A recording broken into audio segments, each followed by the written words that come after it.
Hello வணக்கம்டா. வார மாதம் 3ஆம் தேதி ஏக் அனிமா ப்ரோக்ராம் நடக்குது, நீ வாரியா? என்ன ஏக் அனிமா உனக்கு தெரியாடா?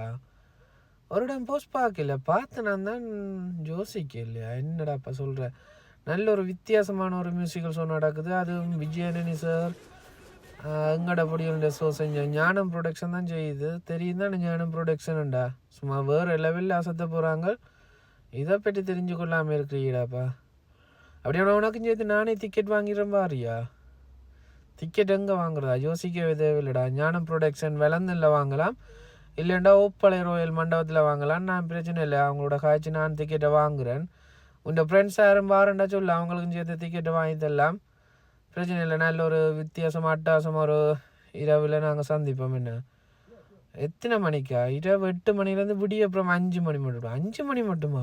ஓமடாப்பா, 5 மணி மட்டும் விடிய விடிய ஃபன் பண்ண போகிறோம்.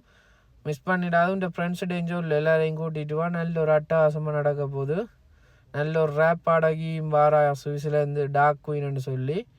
அதோட அருள் பிரகாசம் வாரார், அதோட MC சாஜின்னு சொல்லி வித்தியாசமாக நடக்க போகுது. நீ மிஸ் பண்ண பார்த்திய நல்ல ஆளை நான் உனக்கு கால் பண்ணது. மறந்துடாமல் ஃப்ரெண்ட்ஸ் டேஞ்சோல்லு எல்லோரும் அங்கே சந்திப்போம். என்ன ஓகேடா, ஓகே பாய். நீங்களும் மறந்துடாதீங்க, ஏக் அனிமான்னு சொல்லி நல்ல தரமான ஒரு சம்பவத்தோட ஒரு மியூசிக்கல் ஷோ வந்து எல்லாமே சரியான முறையில் தயாராகி கொண்டிருக்குது. நல்ல ஒரு அட்டகாசமாக நல்ல ஒழுங்கமைப்போடு நடக்க இருக்குது. நம்ம ஞானம் ப்ரொடக்ஷன் வந்து முழுமையான ஒழுங்கமைப்பில் செய்யுது. எங்கண்டா பொடியால் விஜயானி ஷோ மறந்துடாதீங்க. அதை விட இன்னும் வேறு லெவலில் இருக்க போது.